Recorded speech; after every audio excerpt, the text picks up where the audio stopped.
जयप्रकाश नारायण जी वो समाज को जोड़ने का काम करते थे, लेकिन ये वो लोग हैं जो समाज को तोड़ने का प्रयास करते हैं। समाज को जोड़ने का काम किया था, जयप्रकाश जी को भी बदनाम करने का काम समाजवादी पार्टी ने किया। बबुआ बौखला गए हैं। बबुआ किस लिए बौखला गए हैं? क्योंकि सीबीआई जांच चल रही है। सीबीआई जांच चल रही है और इसीलिए बबुआ इस बात को लेके बौखला गए हैं। 2017 से पहले चाचा और भतीजे में ही होड़ लग जाती थी कि कौन कहां से कितनी वसूली करेगा। 17 के पहले तो चाचा और भतीजे में ही होड़ लग जाती थी कि कौन कहां से कितना वसूली कर रहा है। उनका ये कहना है ये लोग बुलडोजर चलाते हैं। बाबा ये कहते हैं बुलडोजर जैसी क्षमता जिसके भीतर होगी बुलडोजर वही चला सकता है। दंगाइयों के सामने नाक रगड़ने वाले लोग बुलडोजर के सामने वैसे पस्त हो जाएंगे। दर्शकों नमस्कार, डीएनपी इंडिया में आपका स्वागत है। मैं हूं आपके साथ राहुल चौधरी। आज 11 अक्टूबर है, जयप्रकाश नारायण जी की जयंती। और दर्शकों, लखनऊ में वही हुआ जो पिछले 2 सालों से हो रहा है। समाजवादी पार्टी के मुखिया अखिलेश यादव जी जो सरकार पर बम फोड़ रहे हैं, वो ये कह रहे हैं कि सरकार तानाशाही कर रही है क्योंकि समाजवादी पार्टी के मुखिया अखिलेश यादव जी को जेपीएनआईसी जाने के लिए रोका गया एक बार फिर से। और अखिलेश यादव जी ने कहा कि देखिए, भाजपा सरकार जेपीएनआईसी को बर्बाद करना चाहती है, इसीलिए हमें वहां जाने से रोका जा रहा है। जबकि योगी आदित्यनाथ ये कहते हैं दर्शकों, बबुआ बौखला गए हैं। बबुआ किस लिए बौखला गए हैं? क्योंकि सीबीआई जांच चल रही है और अभी बहुत बड़े बड़े खुलासे होने बाकी हैं। क्या क्या अभी तक खुलासे हुए हैं वो मैं आपको बताऊंगा, और जांच में क्या क्या सामने आया है ये भी मैं आपको बताने वाला हूं दर्शकों। लेकिन अभी आप ये जानिए कि लखनऊ में आज क्या क्या हुआ। तो दर्शकों, सबसे पहले तो योगी आदित्यनाथ ने जो महान स्वतंत्रता सेनानी, लोकतांत्रिक मूल्यों के सजग प्रहरी, भारत रत्न लोकनायक जयप्रकाश नारायण की जयंती पर उन्हें विनम्र श्रद्धांजलि दी। और योगी आदित्यनाथ ने बाकायदा ट्वीट करते हुए यह कहा दर्शकों, आपातकाल के कठिन समय में उन्होंने जनता को जनतंत्र की शक्ति का बोध कराया और लोकतंत्र की पुनर्स्थापना का मार्ग प्रशस्त किया। राष्ट्र के लिए समर्पित उनका जीवन अनंत काल तक हम सभी को प्रेरित करता रहेगा। ये योगी आदित्यनाथ उत्तर प्रदेश के मुख्यमंत्री, उन्होंने श्रद्धांजलि देते हुए ये पोस्ट किया। दर्शकों ये देखिए लखनऊ में क्या हुआ। 3 बैरियर लगाकर जेपीएनआईसी का रास्ता बंद, अखिलेश यादव के आने से पहले इलाका बनाया छावनी। यानी जो बाबा ने कहा ठीक वैसा ही हुआ। ये देखिए एक और मीडिया रिपोर्ट, यहां भी देखिए आपको वही तस्वीरें आपको दिखाई दे सकती हैं।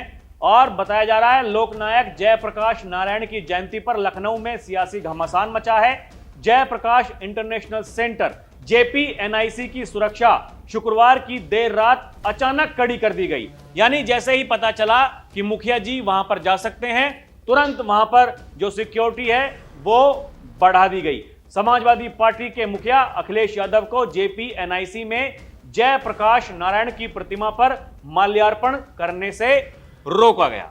ये देखिए दर्शकों, एक और मीडिया रिपोर्ट में यह बताया गया लखनऊ किले में तब्दील हुआ जेपीएनआईसी, अखिलेश को रोकने के लिए डबल लेयर बैरिकेडिंग। बताया जा रहा है अखिलेश यादव को जेपीएनआईसी जाने से रोकने के लिए प्रशासन ने डबल लेयर बैरिकेडिंग और भारी सुरक्षा तैनात की। यह देखिए उत्तर प्रदेश की राजधानी में एक बार फिर जयप्रकाश नारायण की जयंती पर सियासी संग्राम देखने को मिला। पिछले साल हुए हंगामे को देखते हुए इस साल लखनऊ स्थित Jayaprakash Narayan international centre JPNIC में सुरक्षा व्यवस्था चाक चौबंद कर दी गई ताकि मुखिया जी वहां पर पहुंच ना सके। और इसी बाबत देखिए अखिलेश यादव जी ने यह वीडियो शेयर करते हुए सोशल मीडिया पर पोस्ट किया और लिखा, देश की आजादी की जंग लड़ने वाले स्वतंत्रता सेनानियों के सम्मान में वही हमेशा बाधा बनते हैं जो देश को परतंत्रता की बेड़ियों में जकड़ने वालों के संगी साथी रहे हैं। ऐसे संगी साथियों का काम अंग्रेजों के लिए मुखबिरी करना था, जो माल्यार्पण तक नहीं करने देते वो स्वतंत्रता सेनानियों का मान आदर क्या करेंगे। घोर निंदनीय है, घोर निंदनीय है। ये देखिए, और कहा अखिलेश यादव जी ने, उन्होंने कहा जब सरकार और मुख्यमंत्री की सोच बुलडोजर वाली हो तब ऐसा ही माहौल बनता है। जेपी यानी जयप्रकाश नारायण जी की जयंती पर आयोजित कार्यक्रम में अखिलेश ने कहा आज वही परिस्थितियां हैं जैसी जयप्रकाश नारायण के समय थी। ये देखिए, इसका मतलब अखिलेश यादव जी क्या कह रहे हैं? अखिलेश यादव जी ये कह रहे हैं सरकार और मुख्यमंत्री की सोच बुलडोजर वाली हो, वहां हम ऐसी ही उम्मीद कर सकते हैं। जबकि योगी आदित्यनाथ ये कहते हैं, दर्शकों, ये दंगाइयों के सामने, माफियाओं के सामने नाक रगड़ने वाले लोग बुलडोजर कैसे चला पाएंगे। योगी आदित्यनाथ ये कहते हैं दृढ़ प्रतिज्ञा और क्षमता जिसके भीतर हो, दिमाग हो, दिल हो, वही बुलडोजर चला सकता है। सुनिए बाबा क्या कहते हैं। बुलडोजर पे हर एक व्यक्ति के हाथ नहीं फिट हो सकते, इसके लिए दिल और दिमाग दोनों चाहिए, दिल और दिमाग दोनों चाहिए। बुलडोजर जैसी क्षमता और दृढ़ प्रतिज्ञा जिसमें हो वही बुलडोजर चला सकता है। दंगाइयों के सामने नाक रगड़ने वाले लोग बुलडोजर के सामने वैसे पस्त हो जाएंगे। और दर्शकों, योगी आदित्यनाथ ये कहते हैं जयप्रकाश नारायण का नाम लेकर समाजवादी पार्टी हमेशा उनको बदनाम करती है, क्योंकि जयप्रकाश नारायण जी वो समाज को जोड़ने का काम करते थे, ना कि तोड़ने का काम। लेकिन ये वो लोग हैं जो समाज को तोड़ने का प्रयास करते हैं, सामाजिक ताने बाने को छिन्न भिन्न करना चाहते हैं। जेपी गांधीवादी विचारधारा के लिए जाने जाते थे, देश के अंदर मूल्यपरक राजनीति के लिए जाने जाते थे। राजनीति में जिन्होंने मूल्यों और आदर्शों को स्थापित करने की वकालत की, परिवारवाद की मुखालफत की, उस जेपी के नाम पर, जिन्होंने सर्वोदय के नाम पर समाज को जोड़ने का काम किया था, इन लोगों ने ऐसे सरदेय जयप्रकाश जी को भी बदनाम करने का काम समाजवादी पार्टी ने किया। और योगी आदित्यनाथ ने बताया दर्शकों कि जेपी एनआईसी सेंटर अभी तक पूरा नहीं हो पाया, सीबीआई जांच चल रही है, इसीलिए बबुआ बौखला गए हैं। क्या कह रहे हैं योगी आदित्यनाथ, आप खुद सुनिए। याद करिए, जेपीएनआईसी सेंटर जो बनना था लखनऊ में, इसकी लागत थी मात्र 200 करोड़ और 2017 मार्च तक 860 करोड़ खर्च हो गया और अभी तक पूरा नहीं हो पाया था। सीबीआई जांच चल रही है और इसीलिए बबुआ इस बात को लेकर बौखला गए हैं कि इनके लूट का, इनके भ्रष्टाचार को उजागर करने वाला, याद करिए 200 करोड़ का कोई कार्य 860 करोड़ खर्च हो जाए और तब भी पूरा ना हो, ये लोग नैतिकता की बात करते हैं। दर्शकों, ये जेपी एनआईसी सेंटर अभी पूरा नहीं हो पाया, उसके पीछे का क्या कारण है योगी आदित्यनाथ ने आपको बताया दर्शकों। और ये भी जानिए, योगी ये कहते हैं 2017 से पहले चाचा और भतीजे में ही होड़ लग जाती थी कि कौन कहां से कितनी वसूली करेगा। सुनिए क्या कह रहे हैं योगी। 2017 के पहले ये संभव था? कतई नहीं था, क्योंकि 17 के पहले तो चाचा और भतीजे में ही होड़ लग जाती थी कि कौन कहां से कितना वसूली कर ले। ये होड़ का जो सिलसिला चलता था, कहां पहुंचा दिया था, उत्तर प्रदेश को किस रसातल पर पहुंचा दिया था। कोई भर्ती ऐसी नहीं थी जिसकी जांच न हो रही हो, कोई भर्ती ऐसी नहीं थी जिस भर्ती में न्यायालय को हस्तक्षेप न करना पड़ा हो, कोई भी ऐसी प्रक्रिया नहीं इन्होंने अपनाई थी जिसमें कहीं पारदर्शिता और निष्पक्षता दिखाई देती हो। दर्शकों, ये देखिए जेपी एनआईसी ये क्यों विवाद का विषय बना हुआ है। ये देखिए, कुछ जानकारी मैं आपके लिए लेकर के आया हूं। अखिलेश यादव के मुख्यमंत्री काल 2012 से 2017 में यह प्रोजेक्ट शुरू हुआ। मूल अनुमानित लागत 265 करोड़ थी, जो 2016 तक बढ़कर 864 करोड़ रुपए हो गई। कुल 18.6 एकड़ जमीन पर बना यह सेंटर म्यूजियम, कॉन्फ्रेंस हॉल और कल्चरल सेंटर के रूप में डिजाइन किया गया। अखिलेश ने इसे समाजवाद का प्रतीक बताते हुए कई बार उद्घाटन किया, लेकिन यह पूरी तरह चालू नहीं हो सका। फिर 2017 में सरकार बदली। योगी आदित्यनाथ सरकार ने निर्माण रोक दिया, भ्रष्टाचार के आरोप लगाए। 2023 से 2025 में एलडीए यानी लखनऊ डेवलपमेंट अथॉरिटी को ट्रांसफर यह कर दिया गया, जिसे सपा ने बिक्री की साजिश बताया। 2025 में अखिलेश ने कहा सरकार अगर इसको बेचना चाहती है, समाजवादी पार्टी खरीद लेगी। ये देखिए क्या क्या आरोप हैं, वो भी यहां आपको दिख सकता है।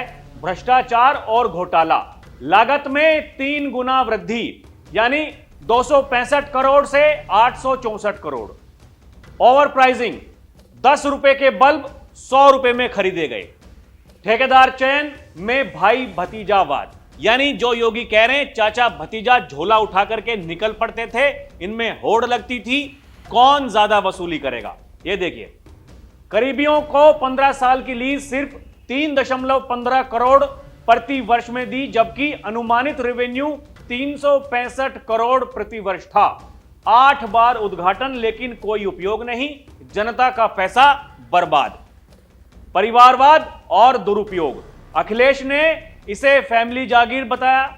यह बीजेपी बार बार आरोप लगाती है और जेपी के सिद्धांतों का उल्लंघन किया। योगी सरकार ने इसे उत्पादक बनाने के लिए निजी संस्था को देने की योजना बनाई। ये अभी तक जो चल रहा जेपी एनआईसी में दर्शकों, वो ये 2012 से 2016 समाजवादी पार्टी का शासन, प्रोजेक्ट शुरू, लागत बढ़ी, कई बार उद्घाटन हुए। 2017 में बीजेपी सरकार, निर्माण रोका गया, भ्रष्टाचार की जांच शुरू हुई। 2023 में जेपी जयंती जिस दिन थी, यानी आज ही के दिन, अखिलेश ने गेट चढ़कर श्रद्धांजलि दी।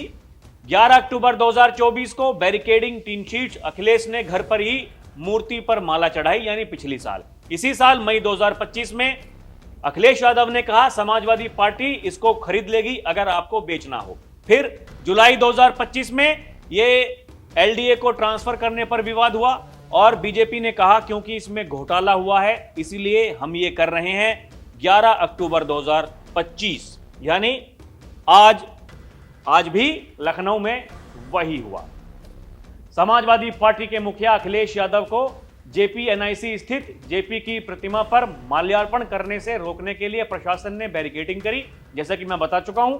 और अखिलेश यादव जी ये कह रहे हैं कि सरकार पुलिस लगाकर अपनी नाकामी छुपाना चाहती है, लेकिन समाजवादी संकल्प लेते हैं कि वे जेपी एनआईसी को बिकने नहीं देंगे।